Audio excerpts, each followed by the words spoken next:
السلام عليكم أنيقو مقعي قلنا حسين عدولة وحن مانتا كهضليا تاريخ دي سقالية طبانكي مارس كونية سقال بقولية تدبير لحدنكي وحي كدعي جيبوتي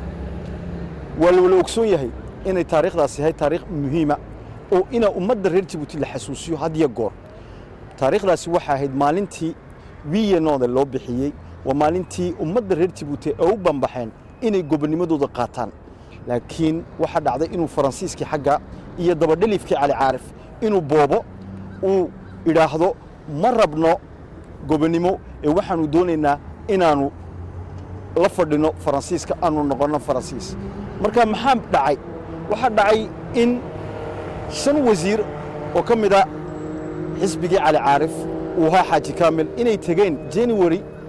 أي تجين فرنسيسكا إلا كل من دولة فرنسيسكا يدهن أنكو وحنو دوننا وطن كان إنه نقضو تيريتوار فرنسي عفار عيسى مقع الصوماليا إن لغبا بإيو وطن كان وايو أنكو مدون إنه قبنيمو وحنو دوننا إنانو فرنسيسكا لحبنو سيداس كدد waxaa jiray xisbi NMPP la yiraahdo oo maamuli jiray geesigii Cabdiraxmaan Cadoole iyo Muuse Axmed Idris oo iyagu doonaya gobonimada oo halgan dheer u soo galay gobonimada marka waxa la isku qaatay in referendum la sameeyo 19 Maars 1967 maxaa dhacay waa la boobay waxa lagu guray wax aan dadku aanay sugeen oo waxa la boobay in la yiraahdo Faransiiska la raba habeennimadii marka ummadii baa sara kacday oo caraysan oo gubay boosaskii oo meel kasta gubay marka Faransiiskina isaguna waa intuu doonayay marka ummadii reer Djibouti ayuu dad badan laayay budriyaal ku geeyay dad badan ummad badan baa xaga ku dhimatay laba cisho dabadeedna geesigii Cabdiraxmaan Jaamac Doole ayuu gurigiisa kala baxay oo wiig dabadeed soo ciliyay isagoo indhaha uu ka soo saaray uu googooyay marka taariikhdani